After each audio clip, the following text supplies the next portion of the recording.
Ladies and gentlemen, welcome to episode 9 of the Eternal Backlog podcast. How's it going, guys? Hopefully you are super excited for Gamescom. I'm Nomad and I'm here with Shady Armic. How's it going, buddy? It's been busy, hasn't it? It's been a busy 3 weeks. It has. It has. And not with gaming. No, I know. I'm looking for a period to actually be able to chill out and play some games again. It's been very busy on the work front, which is odd because during the middle of the summer, it tends to be where you get a drop sometimes. And it's just getting a little bit crazy out there. So it'll be nice to be able to play some actual bloody games. Yes. Coming up on today's show, we've got a whole heap of news stories for you, but we've also got some extra Eternal Backlog reactions coming up for you guys. Pretty much within 24 hours of this going live, because we've got Xbox's opening night and second night shows. It's a bit of a weird one because we forecasted to do this before there was the official announcement from Microsoft. So they've kind of taken a bit of the, reveal and anticipation away from this because they went and pretty much revealed their whole stack of games that they're going to be talking about. So it's going to be an interesting one. I don't think it's going to be anywhere near as exciting as Summer Game Fest, but there's still a whole heap of titles that were announced in Summer Game Fest that I was super excited to learn more about. I mean, one of those titles was Atomfall, and we're going to hear a lot more about that game just off the bat. Yeah. So I'm looking forward to it. I think some of the more new announcements could be happening in or around about when the show's actually happening. We're expecting to hear some new stuff from EA and what their new football game's going to be like this year. You say that with a lot of hesitation. I know, exactly. It's not been good on the football front for a few years now, hasn't it? Oh, it's been absolutely awful. So I don't have my hopes held high for. I mean, as soon as they started making the game super unrealistic, just losing faith. And then on the other side, like I mentioned earlier on our X account this week, was that if Konami did the eFootball thing and actually put a proper campaign mode into it, they could probably win market share off EA at this point. But they refused to do it. It's like, you idiots. And that UFL game is looking a little bit ropey as well from the open beta. But anyway, that's just the football side of things. There's plenty of other real nice stuff that tends to come out the back of Gamescom, so we'll have some coverage from that.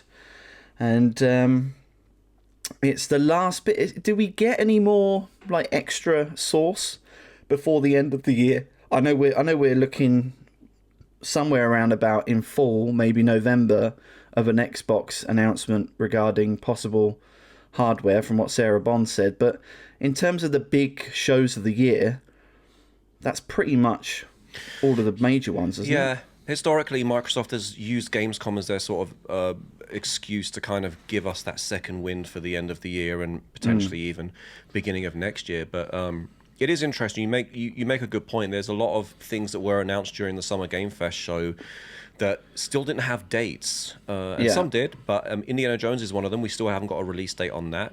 Another interesting one, we did get a release date for Avowed, but that's been delayed until February 2025, as they most recently have announced. And this is an interesting thing because Microsoft lately, they do a lot of this. We've got a show coming up in 30 days. But for some reason or another, they keep letting the news out early. So, for example, they told us that Avowed's being pushed back to February. Okay, you could have told us at Gamescom, potentially. Yeah. Or in Summer Game Fest, you told us like 2 weeks prior to the show that we've got Black Ops 6 coming out end of the year. So it's like, well, why are we having a show? Just put out an Xbox Wire post at this point. Yeah. Well, it's a big trade show. We've been to it. It is fantastic if you ever get a chance to go there. Trust me, you'll be knackered by the end of the day, but I do miss going to Cologne in Germany. It's my favourite show in Europe, 100%. I actually I woke up this morning and checked my Facebook, and it did give me the obligatory 8 years ago, here's where you were kind of post. Yeah. And there's a picture of me taking a picture of the outside of the building. I think was it Dishonored 2, I think at the time was out. We snuck in the day before it was due to start. Yeah, we got an early look at the Xbox Elite controller, the first one. Yeah, and Forza Motorsport 6, I think it was. And that was, if I remember rightly, was that not the year where they first started to tease xCloud, or its visible appearance that xCloud was getting? It wasn't ready for consumers, but it was explaining at least what xCloud was trying to do. That's a good point. I know it was around that time where Phil did bring it up on stage. Yeah. It was around the time they also announced the One X as well. Yeah. You know what? It might have been the year after. It might have could been. be 'Cause I wrong. think we did it twice, didn't we? So. And here we are 8 years later. Where is xCloud? It's exactly the same place it's been for the last 8 years. Still in beta, except you can now play it on Amazon Fire Stick. So I suppose that is a bit of movement. Oh, there is, and I also was surprised to find that you can still capture game clips while streaming them on the cloud, which is pretty cool. And it's a little thing, you know. You got to grab your little things where you can, but Pause. But there we go. But yes, we're looking forward to it, and we shall see what happens off the back of that show. And interestingly enough, there's been rumours circulating, swirling about third party for Forza Horizon 5 going to PlayStation. However, I did a bit more further digging yesterday evening. Now, on Playgrounds Games blog, the reason why they are taking Forza Horizon 6 to Gamescom is because they've got a brand new game mode that they're releasing, which for a trade show makes sense because it's just a chance to get it in front of people again. And if you've got loads of space there, which there's tons of space in Cologne, I've kind of... my mind is switched slightly, and I think maybe it could go to PlayStation, but the announcement's not now. But I think it's to do with this game mode, just for... because it was given like a subline on the graphic from Xbox rather than it being something bigger. So we'll see. This obviously is a massive piece of news, if true, and it's definitely a conversation. A lot of people were really upset, myself included, beginning of this year when Phil Spencer announced the four smaller of the bunch indie games going over to PlayStation, and everyone's obviously survived. We've moved on from that. However, the rumors that have started to spark up again, and Phil Spencer has pretty much left it quite ambiguous to say that, look, if this works well, there may be others. He's not taking it off the table. No. There's a lot of rumors going around that some of the flagship titles, the main first-party flagship titles, could be going over. We've got rumors of potentially the new Gears of War might be launching simultaneously on PlayStation. Starfield again, although he's debunked that. Whether that's changed or not, we don't know. And the Halo Master Chief Collection. And allegedly, this is still a rumor, allegedly the Philippines Amazon store did show a listing that was quickly removed, and apparently there's going to be an announcement made at, Gamescom opening night live show. But then again, we've also seen from the same source as well that, Herman Holst, who's now the CEO of PlayStation Americas, is promising that either Ghost of Tsushima and or Gran Turismo 7 are coming to Xbox in sort of like a handshake exchange. And allegedly, those have shown up on Amazon as well, but were quickly taken down too. So, there's a lot of speculation going around. I tend to believe more that Xbox is putting something on PlayStation rather than PlayStation. Yeah, exactly. I would love to see some PlayStation games showing up on Xbox. I want more people to play God of War especially. But I don't see it happening. No, and then some of these sources were a little bit... so these Amazon links, some of them were getting confused with when you search Amazon with inside Google and things like that. So it was a bit of flakiness around it. I got a little bit tentative with it. I can't see... like you say, I think it's going to be more likely any titles going over to PlayStation than the other way around. And if PlayStation do it in the reverse, that's a real signal for me that they, that's a financial signal saying they need something's going on. I would call that as a quake point for their financials if they open that up. So they've been going through a lot of turmoil lately with layoffs and studio closures, and we haven't had a first party game from them in a long time. A long time. I know. It's Spider-Man 2 was the last one, wasn't it? 2 years ago now, almost? Spider-Man, yeah. Yeah. Or was there something that came? So Helldivers, but there was that other one, wasn't there? I can't remember what it's called. It was like some set in the Japan. oh, Rise of the Ronin. Yeah, so that came out and it that bombed. didn't do amazing. Yeah, No, that looked didn't really do too well. looked really Oh, rough. I mean, to give you an idea, and look, and again, look, I have a slight bias towards Xbox. I grew up with it, but I should not have gone now almost 3 months without booting my PS5 up and even redeeming my free games for PlayStation Network. I forgot to do it. That's a big no-no. You can do it from the app on your phone. I didn't even do it via the app on my phone. You know what's funny, actually? This is such a waste of money, that. such a random fact, but downloading games from the PlayStation app on my phone is way more reliable than the Xbox app. Microsoft introduced that feature almost over a decade ago, if not more, and it's always been hit or miss. Sometimes it works, sometimes I'll get there's been a problem message, which is more often than not. But for some reason, PlayStation, it always works seamlessly. You'd think Microsoft would get it working, considering they're the OS guys, the network guys, the guys that invented the way that the internet kind of works today, you know. But hey, that's just me. I'm gonna do this right now. Why not? Now you've ordered one because you tried to fix stick drift on your controller, and I got stick drift. My Starfield limited edition controller. I don't buy into the controller hype. Microsoft release one every 3 weeks. They release more controllers than first-party games, but anyway, fine, each their own. I finally bought into one of them, the Starfield one. It looked amazing. And less than a year later, I've got stick drift on the left stick. Opened it up, got some canned air, didn't work. Moved some things around, didn't work.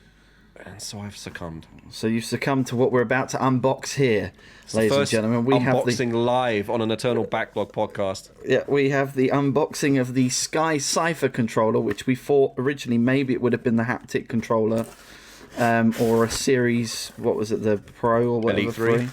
So here we go. It's a bag of air to start you off. Let's go. There you go. That's that Chinese air. Let's get your ears going. Oh, okay. Sounds like Chinese air. Sounds like just a squeaky fart. It's that Wuhan air. Oh dear, don't start, because monkeypox is kicking about now. Here it is. Very nice. Sky Cipher, that's the box. I mean, is there really much more to say about the box? I'm pretty sure. I'm almost amazed how Unbox Therapy keeps the whole box talk going for so long. But it's the beard. And that's how we're opening it up. Oh wow! Okay, look at that. This is pretty nice. Very nice. That is very Let's nice have a look at the back. indeed. And the back, I mean, what you expect from the back, really. Is the back? Oh, the back's not see-through. Oh, that's a bit of a letdown. Oh, that's a bit of a letdown. Okay. So it is on the arms, but it's not on the back, which is a little bit disappointing. I agree. But I do love the fact that Xbox are now making the rubbery grips standard across all controllers. Yeah. I actually picked up an feel older. Good, actually. I picked up an older Xbox One controller the other day. Yeah. And my God, that thing's a POS. So, there is on this one, which was the Vapor, which is probably one of their last or second last. The series controllers have the circular D-pad, but the Xbox One controllers have the D-pad without the circle around it. Those are horrible. Yeah. Oh, it's got a nice feel to it. There you go. Which is good, and you get a set of AA batteries for free. There you go. What are the brand? I love this. Is it Energizer? Is it Sanyo? It is Duracell. Duracell. There we go. We're stepping up. They're not skimping out with the Panasonics. Well, the Panasonics are okay. It's just it's the ones where you know. What's the ones that are really bad? I had a pair once called Campillo, and I'm like, what the hell is Campillo? It's like the off-cut batteries that don't make it to the stores. They just buy them all up and make their own. So I just bought that on a... Well, since we've done that, shall we show the little bit of nostalgia? Because my workplace gave me a 1-year birthday at the company, £100 effort money, you know? Okay. And I thought, you know what? I'm going back. There you go.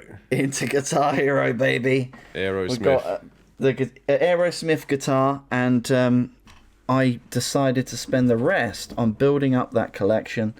So we've got Guitar Hero 5. We've got the Beatles. Oh wow! When we've got them all. Pretty much. I haven't got Rock Band 2. I think there was a Rock Band 3 on the 360. So some of them were like a lot more expensive. So is that the wireless guitar or the wired one? I think it was wireless. Like the wireless. It's the Les Paul. That one is a wireless Les Paul, yeah. There you go. So that came One with of the Guitar better Hero ones. 3, I believe. Yeah. Yeah. Nice. Nice. So does it work on the current generation of consoles, or is it strictly 360? It's 360. But I was really surprised how sharp the visuals are coming through a PC gaming monitor on this. It looked better than when it was on the telly. So it's visuals sharp, nice polish on it, and luckily I had the fortune of not buying one on eBay where one of the buttons are broken, or there's like, because that could have been very much something that could have happened. The big problem I've got at the moment is because you remember the small pin jack, and the 360 headset, so that has that type of connector, so which is bigger than a standard jack on a pair of wide headphones. So I'm still trying to figure out what converter I need to step that down to just put a standard pair of headphones into that guitar so I can get the sound from the game coming through a pair of headphones. But does the sound come through the game? Because I thought that was just for the mic out. So if you were playing online... Oh, it might have been. I don't know. Because if you remember, on the 360, you could listen to the game audio through wireless headphones, but the microphone still needed to be plugged in. It wasn't two-way. So you might just be able to plug in wireless headphones and you should be done with it. Right, okay. Yeah. So find a pair of 360 headphones. Some classic Turtle Beaches. We know All the how much ones you that love I those. bought, those pair of Pros that now need a firmware reset in order to be able to work. I've had nothing but problems with Turtle Beaches, honestly. It's just garbage, the fact that it can get that confused. That you've got to download a proprietary piece of software to fix it. I think they should rebrand to Turtle Beached. So that was confirmation for me that CEX never tested that item. No. They didn't test it. They turned the thing on, look for a beep, and look for it to connect. Do something. You can take one of those... You know, when you used to go to like an electronics store, Curry's or Best Buy or something like that, and they've got the fake console underneath the glass that's completely hollow. It's just an outer shell. Yeah. You can take one of those to CEX and they'll probably give you 400 quid for it. You reckon? I don't think they turn anything on in there. I don't know. It's always been headphones I've had the problem with. But anyway, enough of that. Should we go into... Should we quickly do the play stack? Because I don't think either of us have been playing many games in the last couple of weeks. So I've been playing Modern Warfare 3. I've been actually getting my season pass value out of it, may I add, unlike the X-Defiant one. Nope. And just still loving it. Still loving it. They're putting some nice rotation on the Season 5 maps, so they've now added a snipers-only game mode this week, which is not my bag, so I'll avoid that one. But they've added an arcade mode, which drops power weapons. So it's like, you know in Halo where you get a power weapon location? There's that type of thing. And then I played the WWE-inspired, was it Power Slam mode, where you can only kill the opponent unless you do a WWE move. When it works well, but it seems to be a little buggy in places. But that's the key word there. Yeah. I did enjoy it, and I think you've been playing a few rounds as well. It's addictive stuff. Yeah. It's really good. I'm old school, you know. All I need is a bit of team deathmatch, a bit of kill confirmed, and that's it. I'm not really too into all these gimmicky modes. I know domination and capture the flag are really popular modes. Just not for me though. Yeah. Would you? Well, I think we said we're going to give zombies a go at some point. Yeah. I know it's going to be like super hard, but we'll put the new pad through its paces. It'd be interesting to try a zombies mode in an open world format, though. Well, Black Ops 6 allegedly has save states on zombies for the first time, which was always one of my biggest gripes, because you spend 3 hours on zombies, and then it gets to a wave of zombies that are so hard, you just all die, and that's it. You wasted 3 hours. So having a checkpoint and a save system would be really nice. Yeah, exactly. Makes sense. I'll finish my ones off, because we got so short. I'll finish my ones, and then we'll go on to you. our featured game, which we'll go into, so I won't mention that. I played some PGA Tour Masters golf game from EA. I've been playing a couple of online courses with Simon, who likes Resurgence mode on Warzone. So I've been playing a few rounds of golf with him on the course in Nevada, Wolf Creek, by the way. Where's Wolf Creek? Wolf Creek is in Nevada. Let's have a look. It's I don't think it's so it's a decent course set in the desert. Wolf Creek. And that's not too far from me actually. It's 100 miles from me. Yeah. Okay. So we've been playing that course, and we said we'll keep playing that golf course until we under par it. And at the moment, I'm 4 strokes off getting under par before we can move on to the next course. But, I mean, that's one way of getting the value out of it, isn't it? Living that exhilarating life, you know. Glass of wine, life, yeah. Smooth vape, a few strokes of the old putting. Yeah. God. It's not as good as 2K21 golf. I prefer it. It's not as smooth. It's a bit clunkier. You have to click through loads of more menus to do stuff when you should just be able to, you know. I'd love to know the numbers on a golf game. Like,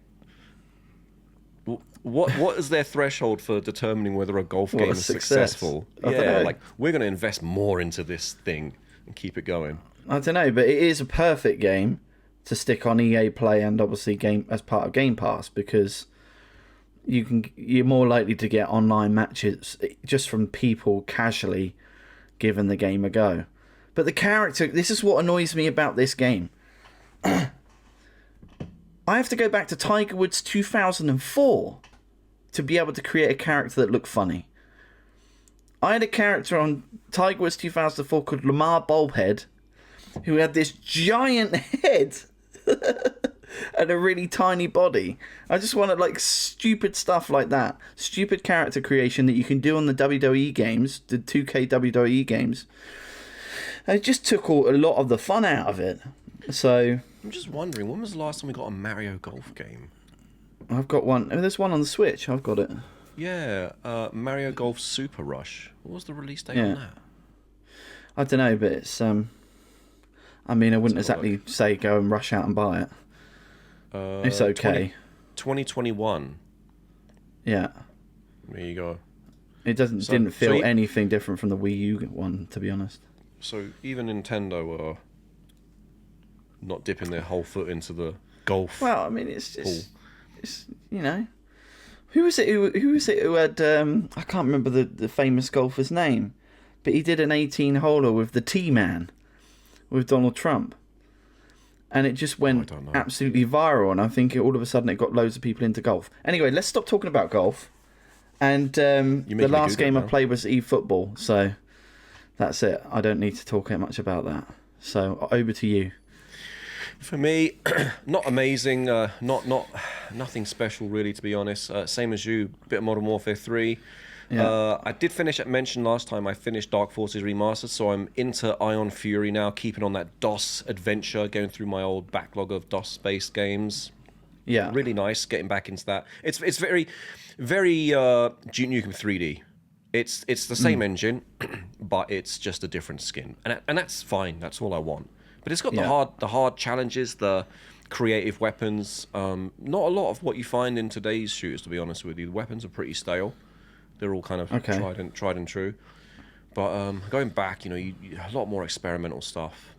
Are you still gonna stick to this DOS revival pattern that you were thinking about doing, or is it starting to wane a little bit already? It's not wane off, but it's just my hard drive is. I'm getting to the point now where I can't even update because I've got a backlog of updates now stopping. So I think what I've got to do to earn some easy hard drive space, I've got to do the Call of Duty campaign, and I think it's like 20-30 gigs I can quickly get off my hard drive, and the Modern Warfare 3 campaign is really short, so I think I'll do that. Yeah. But yeah, I think I need to pick up a first party big hitter next time round and really get through something. What's it called? What's that one that came out not too long ago? Number 2, Hellblade 2. That's an easy 50 gig I can get off in a weekend. I'll leave that one to you. Yeah. Scorn's 20 gig. That's not too long either. There's a bunch of easy ones I can get get through. I just need to do it. Yeah. Bought Pong Quest. Don't know why. We played a bit of that, didn't we? Together, multiplayer. We wanted something to.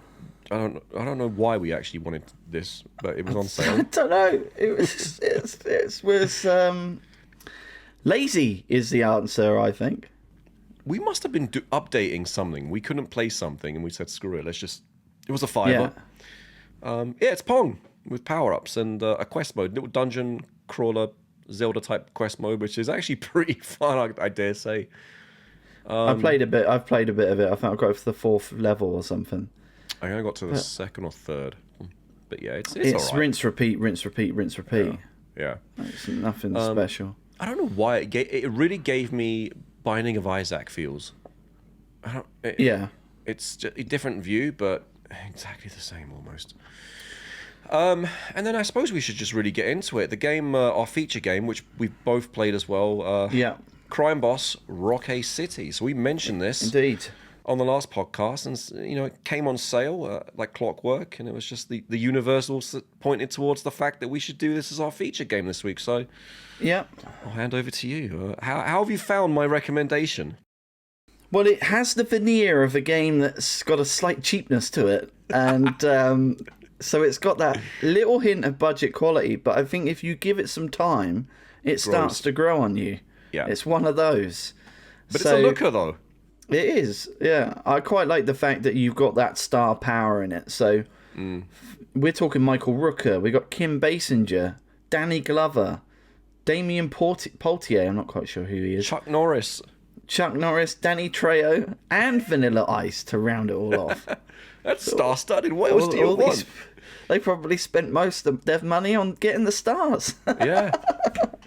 But it was interesting when we started playing this on co-op, because we were like, we're pretty sure that you can play the single-player campaign on co-op, and we didn't quite notice that to begin with.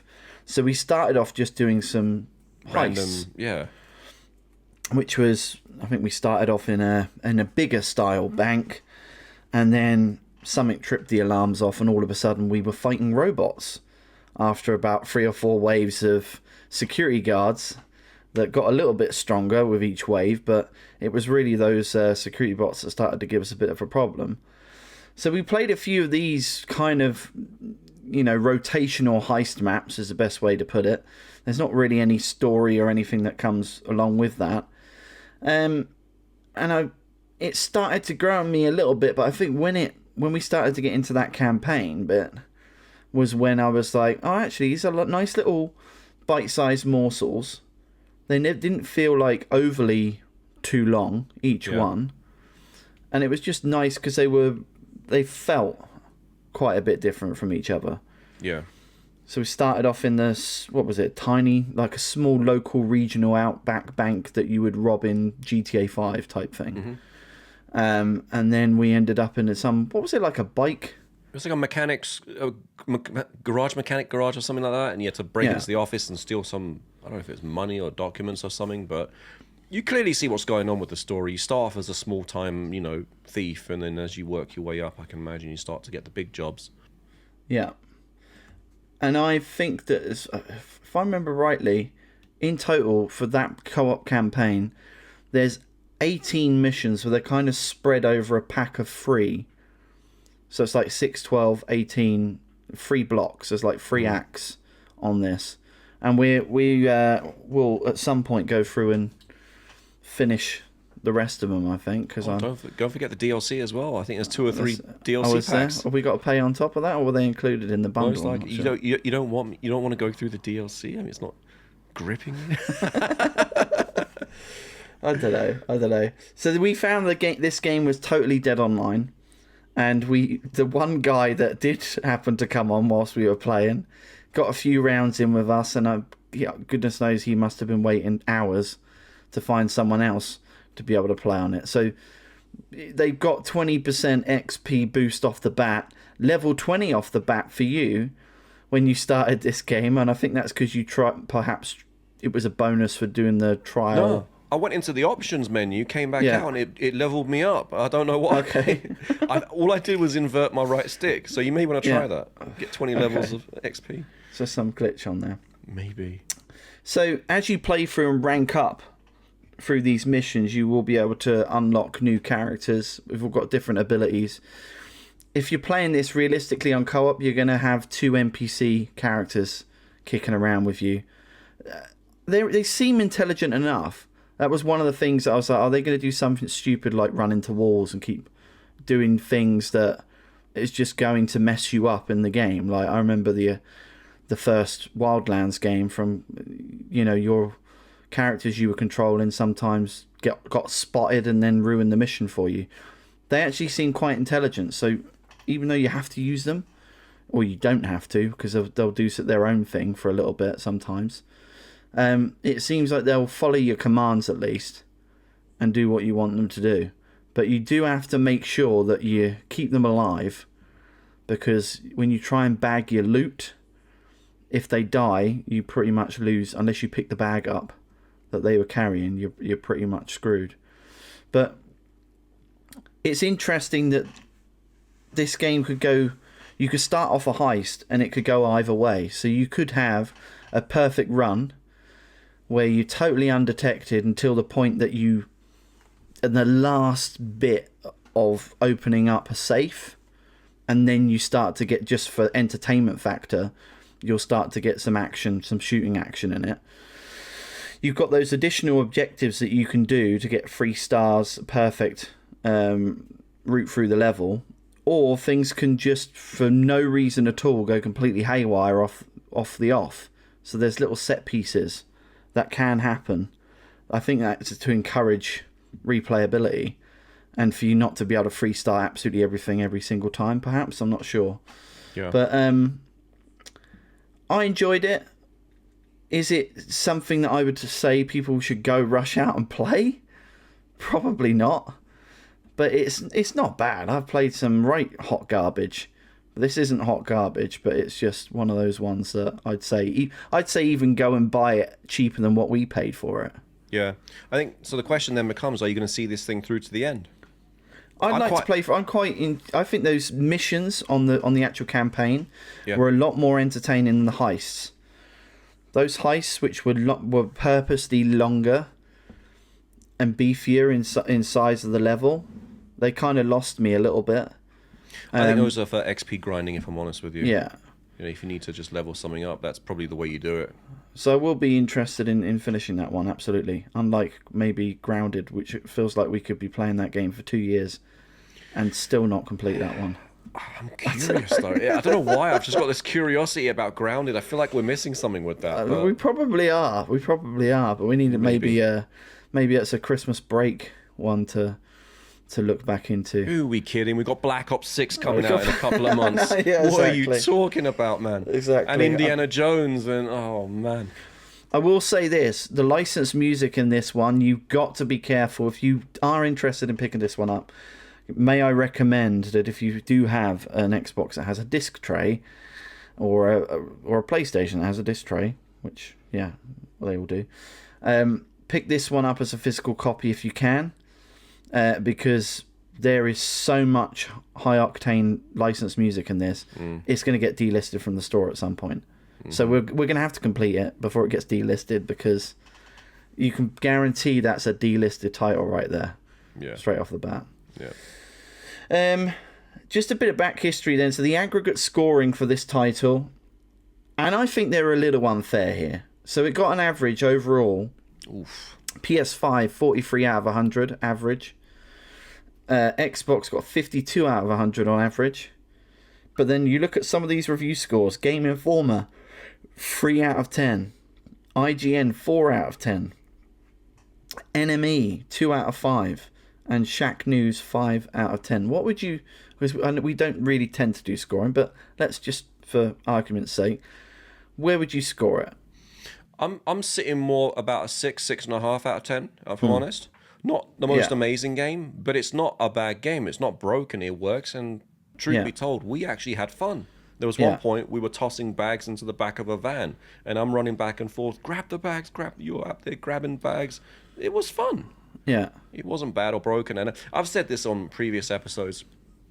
These publications, they play every game under the sun. They have really high expectations. When you've seen everything and play everything for, you know, for a daily part of your daily job, you're going to have higher standards than the rest, you know, because you've seen the same rinse and repeat method so many times.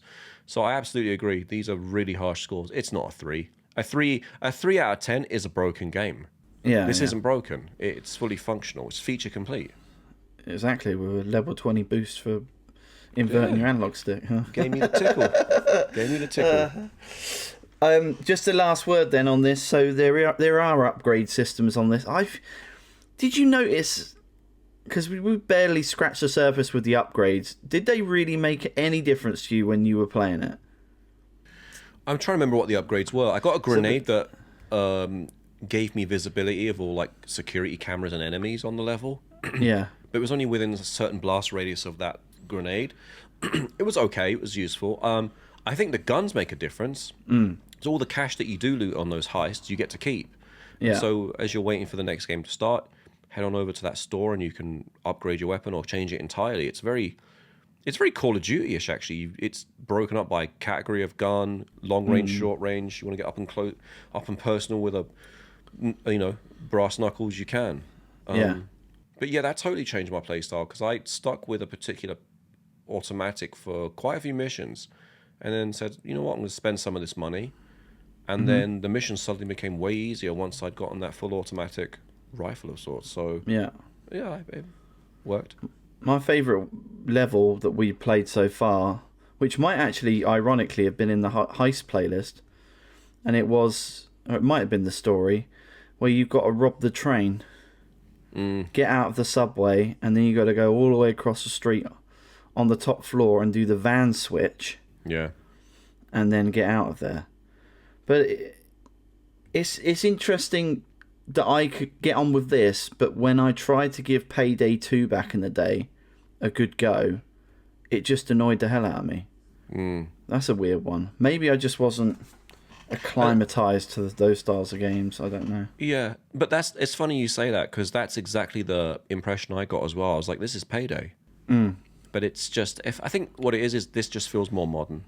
Yeah. You know, it works like you'd expect it to.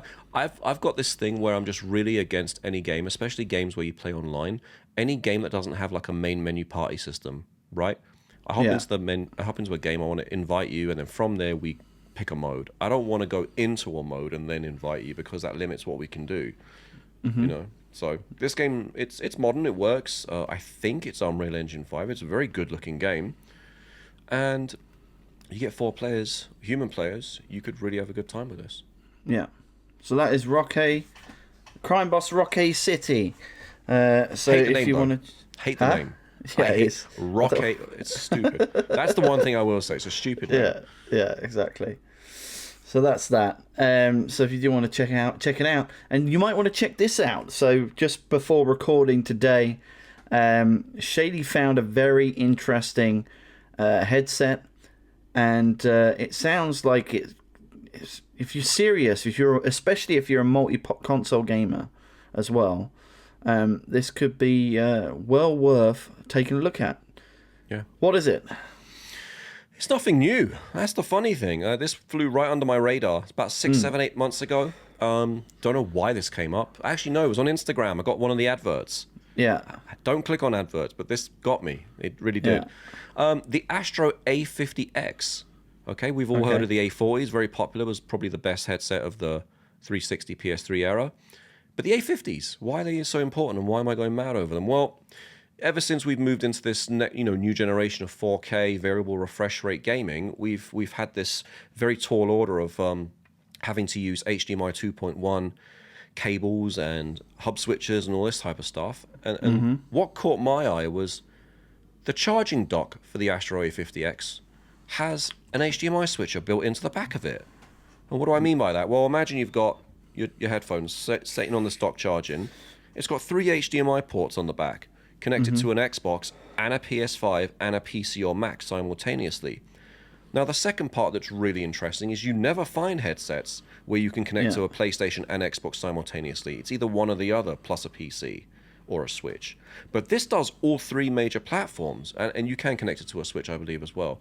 It connects to all major platforms, and what's really cool is, imagine you sit at your desk, you fire up your console, you pick the headset up, place it on your head. On the right cup, there's an HDMI button. You click that, and it'll actually cycle through the HDMIs to the console that you want to use. And on the charging dock, you've got a little LED indicator to what console you're using, whether it's an Xbox, PlayStation, or PC. Yeah.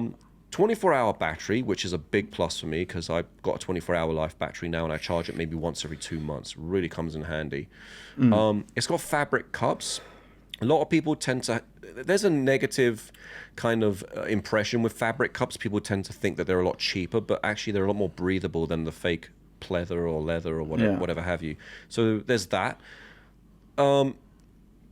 They have a massive suite of customizability. So if you connect these up to your PC, you've got an EQ studio. You can raise the bass, lower the treble, however you want. There's custom presets. So out of the box, from reviews that I've seen, they tend to be a little bit bass heavy. But if you want to adjust that, you can, which is awesome. Connects to your mobile, so if you do get a call, and this happens to me a lot, I don't have to mute my mic, take my headset off, answer my phone, stick it on speaker while it's sitting on my chest as I continue playing. I hit a button on my phone to answer, and it'll switch over, I presume, as well. So that's really handy.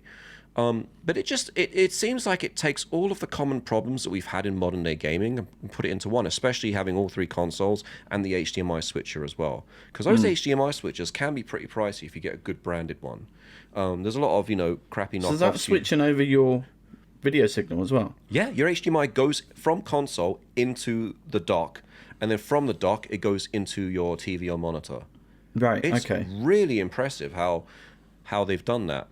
Now, obviously, this comes at a price premium. So in the US, it's $370. Oh. And out here, you add tax on top of that. So you're probably looking at, sort of in the 420-ish region. Yeah. In the UK, I think it's $350, $349.99 or something like that. Right, okay. I'm going to get them. You're going to get them? I'm having a couple of problems with my Rig 800s that I've got at the moment. I love them, but it's micro USB. It's a stupid problem. I hate the way it charges, and I don't know why the USB dongle that sends the Bluetooth signal out to the headset is very temperamental. So sometimes it will work, sometimes it won't connect, and I've got to take it out, plug it in, take it out. It's a bit annoying. Yeah. I think the mobile phone connectivity just did it for me, and the EQ as well. Okay. So I'm sold. Well, if you do get them, be interested to get your thoughts of after using them, and then we'll cut it up into a full long piece and pop it on the YouTube channel with your full thoughts. There you go. If you want to donate to my headphone fund, my PayPal link. No. Well, you're gonna have to decide what you're gonna want to get now as we edge into Christmas. So I know where you're going with this. The VR. I honestly am holding out for a hand. I'm really into a handheld right now. Yeah. Whether it's the new Switch or the Microsoft handheld, I don't know. I don't see the Switch handheld coming up soon. I think. Well, they've said. Well, it was weird because another one of these things where it got reported back again in the gaming cycle this week, despite there was no new news. This is old news getting recycled. We knew that the new Nintendo console, the earliest it would come out, would be April 2025. Do you believe that, though? Because I'm not convinced. I think they're going to announce it. Oh, actually, Gamescom's coming up. Maybe we'll get an announcement at Opening Night Live. I don't know. Because they did say there's going to be an announcement this year. Well, yeah, I mean, Nintendo's were the first to buck the trend and do it on their own hour, though, wasn't it? So that's true. They are the rock stars of.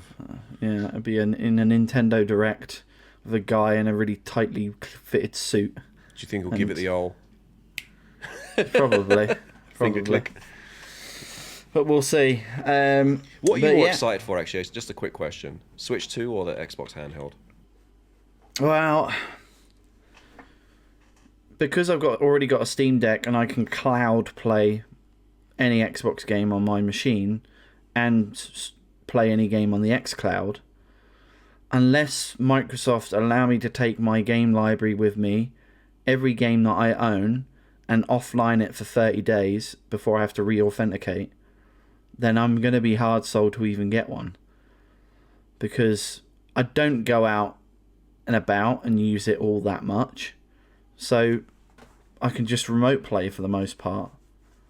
If I can't get control of the TV, plus I've got Xboxes in 2 rooms, it becomes a different equation for me, I think. No, that's a valid point. I'm with you. I'm more excited about a second Switch because I haven't picked up my current Switch in many years now, and I am missing quite a few games. Yeah, but it just feels so old and underpowered whenever I plug it in. Even the UX feels laggy, docked and undocked. You can feel the difference. Trying to buy anything from the store is a chore as well. It really is. So I'm looking for a more powerful, fluid, more sexier hardware. You know, build the Joy-Cons into it. Give me OLED. Give me some more metal on the device. I don't want this cheap plastic crap. You know. Yeah. Or if you got to make a Switch premium for an extra 50, 100, let me know. I'm into it. Make it out of titanium. Yeah. or shiny chrome. Make it look like a rim. And fix the friend codes, for goodness sake. Give me achievements. Yeah, friend code and achievements. I'd say actually one game I'm really dying to play on Switch that I haven't at the moment is don't tell me my mind I just did a blank, drew a blank. Oh, did it? Okay. Oh no, what? That's happening a lot lately. That dementia's starting to kick in now. Dementia's starting to kick in, mate. You have to start eating some more asparagus and God knows what else. Play Dr. Karishima's brain training and make that go away. Luigi's Mansion 3. Oh, right, okay. Yeah. I love the first one on GameCube. So yeah. I've actually got it as well, number 3 on the current Switch. It just plays like not great. I've got it and I've not even played it. So. Oh, it's fun. You know what it reminds me of? There was a game on the PS1, Casper. Did you ever play that? No. It was real almost dungeon crawly, but inside a mansion looking for keys for doors, and I don't know what it was about that game. It was just done really well. Always remember that. Well, I've seen a bunch of stuff from Luigi's Mansion, hoovering ghosts up with a hoover and all that stuff. I'll get round to it one day. The backlog continues. It does indeed. Anyway, rolling on to the rest of our news segments for you. We've got some information surrounding the Black Ops 6 side of things. So we've had the gameplay leaked, and I'm a little tentative over what I've seen so far, because pretty much you can be John Woo in this game. Or not John Woo directly, but the character that he might use in a John Woo film. If you're familiar with the 360 title Stranglehold, this is like Killer Bean, but with Call of Duty, because you could now dive to your left, dive to your right. You can skid backwards all over the place, and you can imagine how bad the bunny hopping is on X Defiant, and how the bunny hopping can be quite bad on Modern Warfare 3. I wonder how they're going to balance this, and they know what they're doing, but I've just got a horrible feeling there's going to be some matches where you're just going to go, just play it like an actual soldier. Yeah. So there was that. And then the achievements list does look a little bit more favourable for multiplayer-based achievements on Black Ops 6 compared to Modern Warfare 3.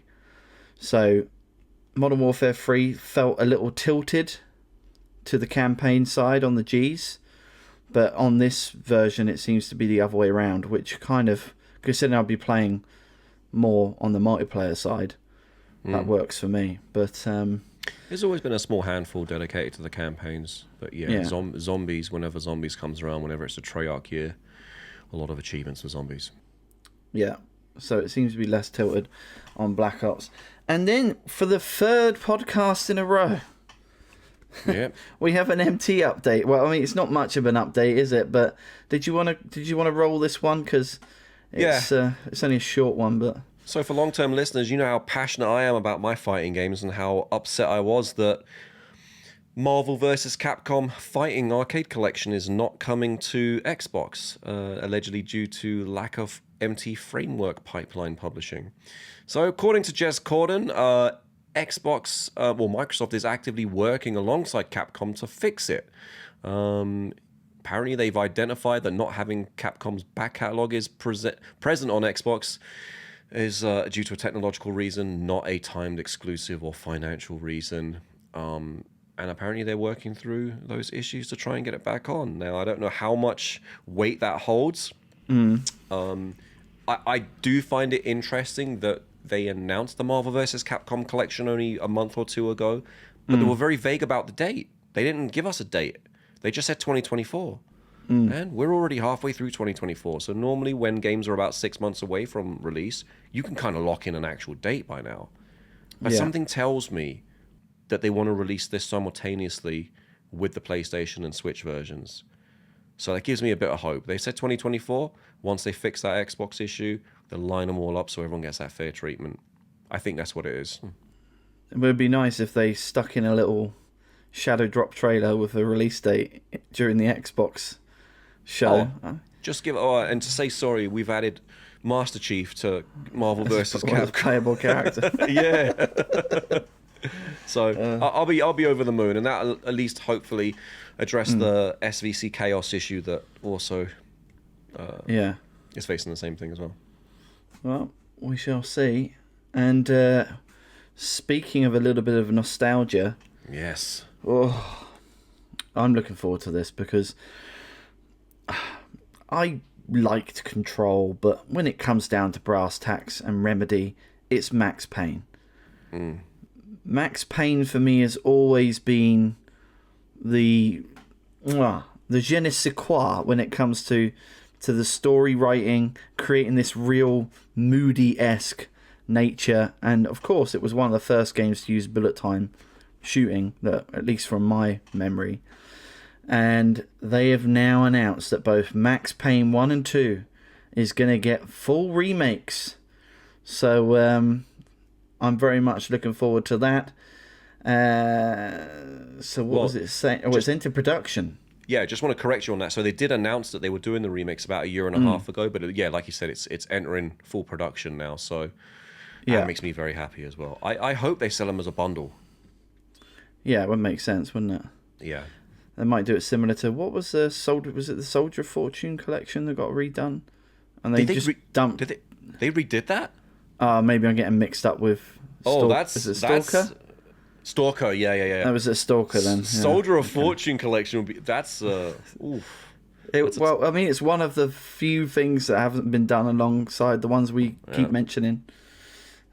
So that would be interesting. But also, it says that the indications would say, given this production line, that Control 2 will enter full production in June of 2025. Mm-hmm.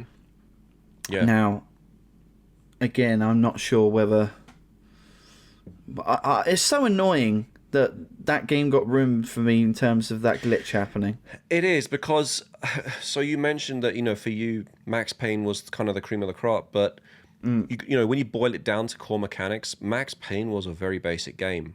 It heavily hinged on its visuals, the photorealism, and the bullet time as being kind of the selling point, the gimmicky selling points.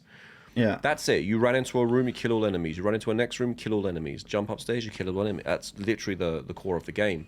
Whereas Control 2, you had weapons that you could power up. You needed special abilities to open certain doors or access certain portals to go into new places you couldn't before. I found that the story was a lot more engaging as well, especially the whole FBI secret experiment thing going on. That I still don't want to spoil it for you, because I wish you would restart this. It's worth a restart. If you could restart the level. If you could restart the level, that would be great. But you are missing a lot with this game. Okay. It gets to a point where that building becomes a lot bigger than what it seems on the outside. Oh, really? Okay. And you just start going into other worlds down there. Yeah, it's something else. Nice. Well, maybe, again, at some point. I've got Star Trucker coming out in September, so I'm going to be playing that whilst you play Plucky Squire. So. Yeah, Plucky Squire, it's on my list. 17th September, that is coming out. Steam support is coming to third-party handhelds, and don't need to say too much on this, but the fact that Valve are now going to do this, and I think the ROG Ally X wasn't the first one that they did it for, but they've confirmed that that's what's going to be happening. But I think on the broader question here really is, if they're doing that, does that and then open up a bit more around this conversation that we've heard several months back about, could Steam, if Microsoft do the handheld side of things, if they do the handheld, is it possible we'll get Steam as an app on it? Alongside, obviously, the generic Xbox dashboard and stuff. It seems like it's shaping up to be a bit of both, because obviously you've got your ROG Ally and Steam Decks are obviously out there, well established. They've had fixes and in some cases, hardware updates. So considering that those devices will focus first on their own initiatives, the Steam Store and whatever ROG's got going on, it's entirely possible that the Microsoft handheld will focus primarily on the dashboard. That'll be your sort of native default app. But you can go step back into another menu that allows you to jump on the Steam Store. So maybe it's kind of two sides of the same coin, depending on which side's more important to you. If you prefer the Xbox side of things, you might want to get the Xbox handheld. If you prefer Steam Deck gaming, you may want to get that. But maybe there's one or two games on the Xbox side that you might want to jump into now and then for Game Pass sake. You can do that from the Steam Deck. So, but I definitely think they're in cahoots with each other. Yeah, I mean, it'd be nice if there was something that gave you a rich experience on both. I mean, at the moment, the only reason why I can play Xbox stuff is because of a third-party app that happens to be listed on Steam. It's not like Xbox have dropped their Game Pass app directly onto the Steam Deck.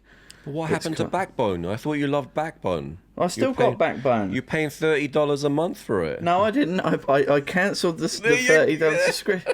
I didn't pay $30 a month. It was $30 for the year. $30 for the year, but I've not put the auto renew on it. Basically, I've still got it here. I still got it. I've still got my Backbone. But why would I play that? It's a curated experience.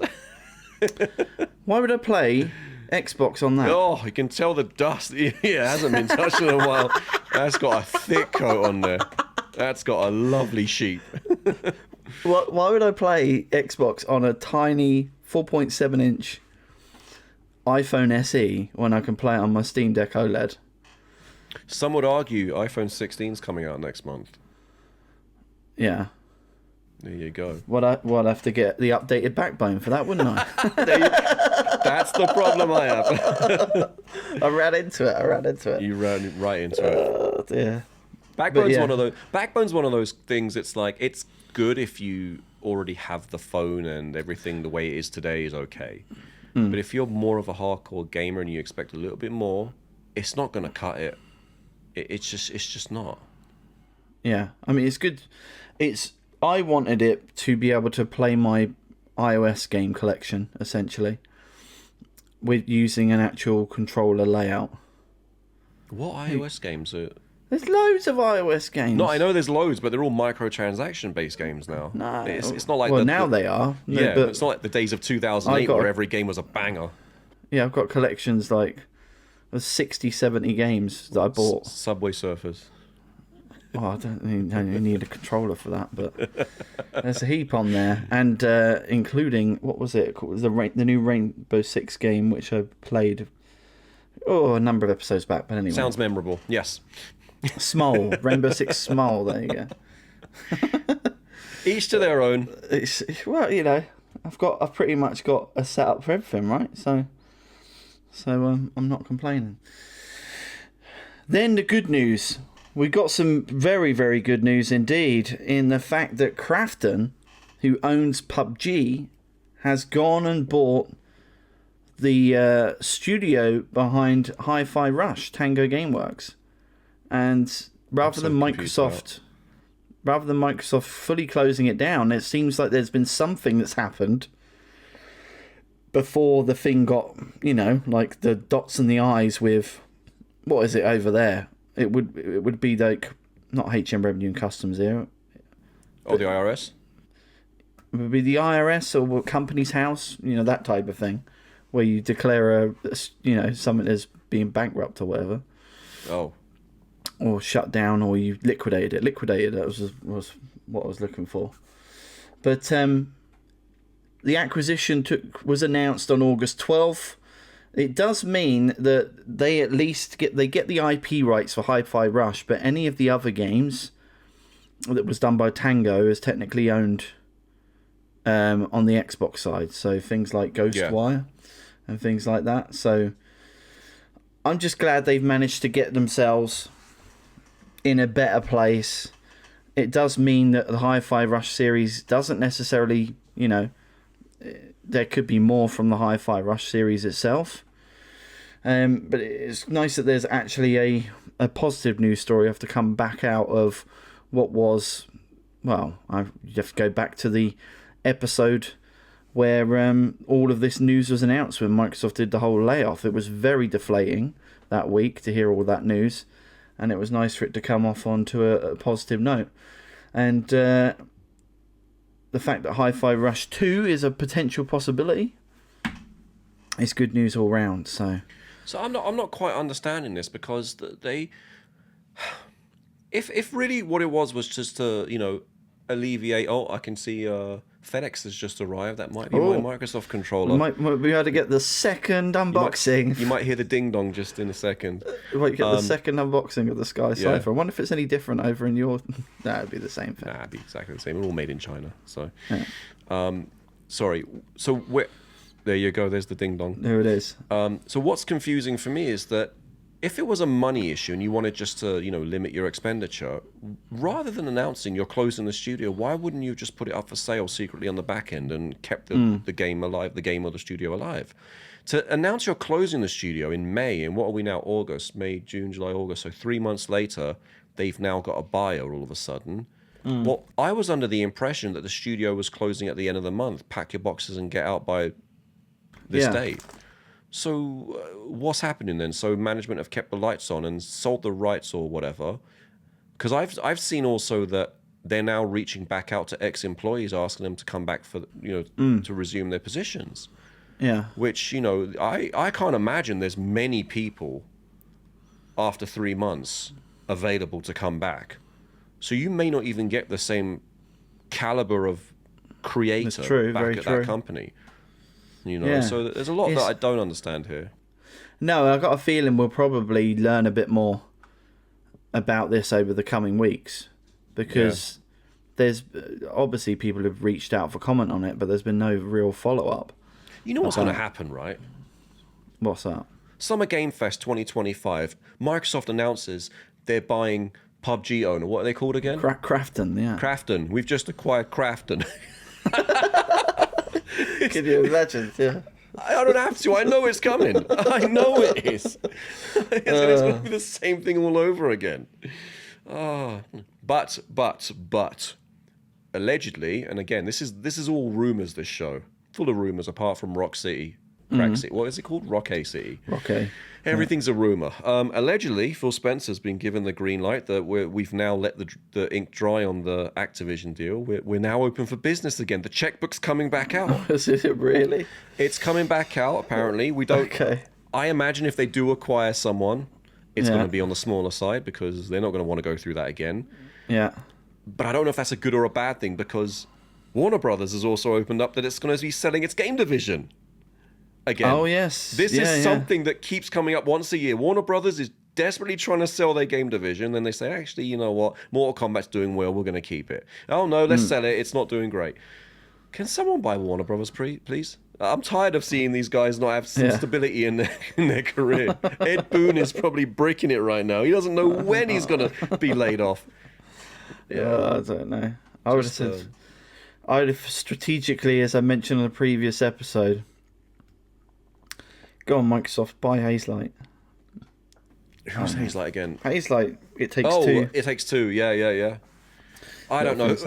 Do you? I don't. I was a big advocate for Microsoft, you know, getting even with PlayStation, after what I've seen this year and the last 12 months, actually, I don't want them to buy anyone again.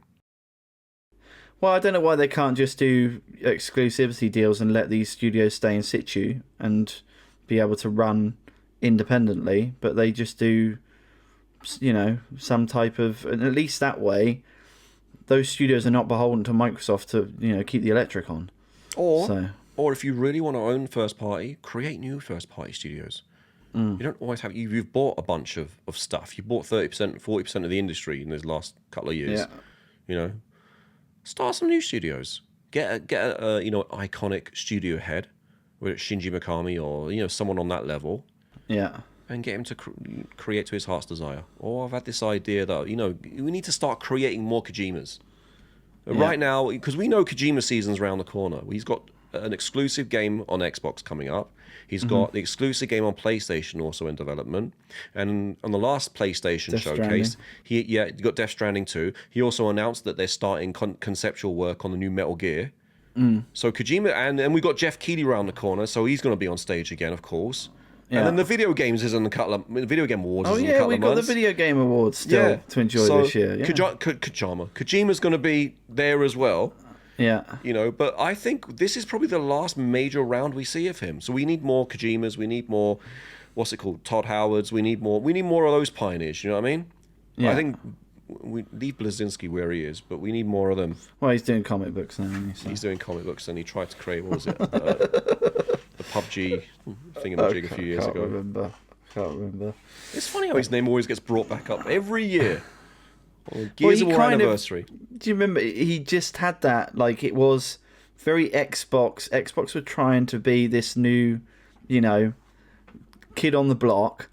And Blazinski just had this, even this clothing style, everything that kind of spoke to that Microsoft weirdness. Punching in. Yeah, I don't know. It's like, we're Microsoft, we're cool, but we just don't know it yet, sort of vibe. I always think that was the same. It was People May Fly was also part of his stuff, wasn't it? I don't know. The people that made Bulletstorm. I don't know. We keep mentioning Bulletstorm. Is there any other older IPs you want to see come back? Something that hasn't been... I'll give you one right now while you have a think. Condemned. I want a Condemned 3. Because Condemned, the first one, was a launch title on 360. The second one was good. I don't think it picked up as well as the first did. But it was a very well-received game. And I think Sega owned the rights to that. Yeah. So I'd love to see a Condemned 3. I would love to see once Rockstar are done with the new GTA, I would love to see them come back and do not a remake of the original Bully, but do a new take on it. It could be something like completely different, like some Saint Trinian's vibe or something. I don't know. Can I be honest with you? Yeah. You know what Bully 2 is going to be, right? It's going to be a Hogwarts reskin, because that's Bully. Think about it.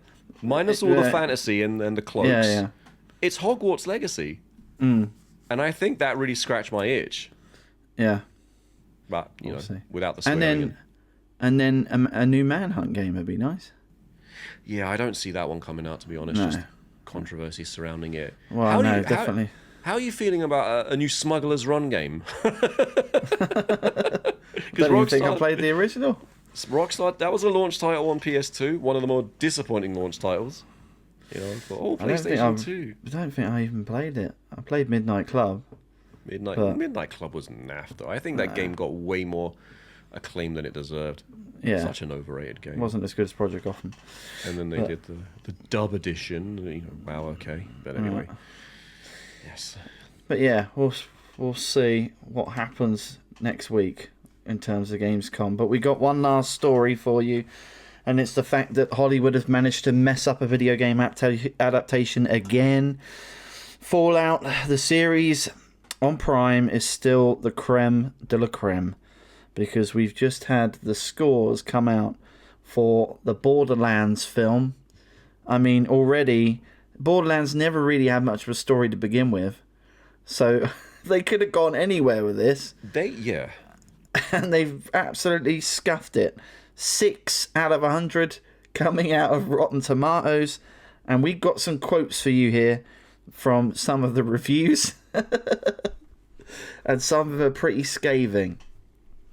So, here's the first one. Infuriatingly sloppy and intensely awful, Eli Roth's hopelessly derivative Borderlands is scraping below the bottom of the barrel when it comes to video game adaptations.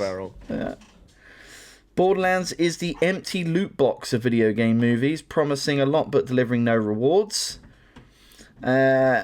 Jack Black actually played Claptrap in this, and it says it's loud and annoying, and Jack Black's robot Claptrap is the most annoying space character since Jar Jar Binks. Borderlands borders on awful.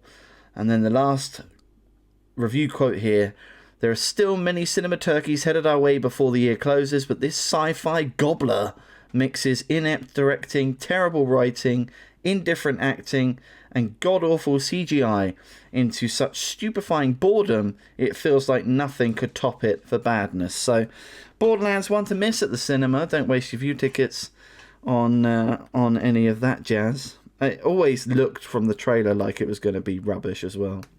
You know what though? It's something I think Borderlands is one of those games that it should be easy to make a video. It should, because they've got absolutely. They didn't even have to feel constrained. Yeah, it's infinite worlds. You've clearly got the budget because you've got freaking Kevin Hart and Jack Black and Eli Roth there. So what went wrong? Is it just the writing? I mean, I haven't seen it. I haven't seen it either, but I've seen the trailer. I've seen the reaction. Never liked the look of this since it was announced. And as we've seen with how they managed to scuff the Halo series, got cancelled, I've got a feeling that some of these directors, this is one of the key differences when Fallout was being made. Not only did you bring Bethesda in closely with the production of it, you had people that played the games on set. People Todd that played Howard. the games as part of the cast, and they Todd got Howard it. Sat on set while they were filming, and they used his critique to say, "Does this nuclear sign that's about to go on the wall, that the camera may not even pick up, does that look accurate to the game?" Yeah. You know. So But, it is. Yeah, here we are. We're quickly reminded that not all video game adaptations are good adaptations. Mostly they're garbage. I still think the weirdest one was Gran Turismo. Like, did we need a game for that? We didn't need a game for that. It was just an excuse to use that. I think we didn't need that. Did Need for Speed have a movie? Yes, and it was Jesse from Breaking Bad was the. Oh, was it? Yeah. I haven't seen that one either. You know what would make a good movie game? Ghost of Tsushima. Yeah. Now that I think about it, God of War could even be a good movie game.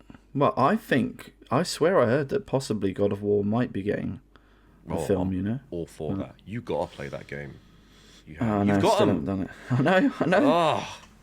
Just sitting on a keg of unbelievable titles. So you've got time for Pong Quest. And I'm playing Pong. Pong Quest, but not God of War. Oh, dear. It hurts my soul. Never mind. We were actually discussing here that we might do a couple of episodes that actually aren't multiplayer, co-op orientated, because we are having to get through some of our single-player backlog games. Now, we weren't sure in terms of how to fully approach this because of the recording schedule. I think it's finding the right length of game, because, for instance, The Witcher is over 100 hours.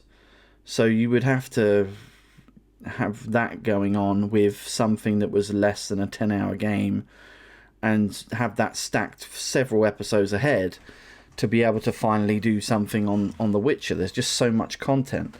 So I might just have a look into some game lengths and see what feels feasible. But we might be taking a little look at some single-player experiences. But there's still a ton of multiplayer stuff. We said we were scratching for multiplayer games, and I just took one look on Game Pass, and there's still a ton. But we'll figure all of that stuff out. But before that, of course, we've got Gamescom coming up. So we'll have our Gamescom coverage and interesting news surrounding all of that stuff. And there might even be some sub-shows that are happening where I'll be keeping a little digest of anything new. We've already got a crib sheet of games, nearly 100 long, that are still not coming out till next year in 2026. So I'll be trying to track the new ones that haven't been announced yet. Yep. For other stuff. So plenty of stuff to look forward to here on the Eternal Backlog podcast. But that pretty much wraps it up for today, unless you've got anything to sign off with. No, howlongtobeat.com. That's what we're gonna. It's a crowdsourced website where everyone. Yep, it aggregates all of the lengths of games, so you get an accurate. I want to play something around the 10-hour range. Here are your options. So yeah, we'll definitely be referring to that. We'll have a look at some of that stuff, and I don't know. You might even have to, for the purpose of the conversation, have to tackle it without the 100% Chivo. Oh. If it's taking your 10-hour game to 50, so it'll be I think interesting. you can play a game long enough to get a gauge on if it's gonna open up a bit more or yeah. Once you get through that dip, which is always happens with a bunch of games. Anyway, guys, thanks for watching. If you enjoyed the podcast, please give it a like, and we'll see you guys for the Gamescom coverage happening next week. And don't forget to drop us a comment in the comment section as well. That'd be nice. Yeah, and if you've got any suggestions, let us know what game, even if it's a single-player game, we should tackle next. Yeah, exactly. Anyway, guys, thanks for watching, and we'll see you next time.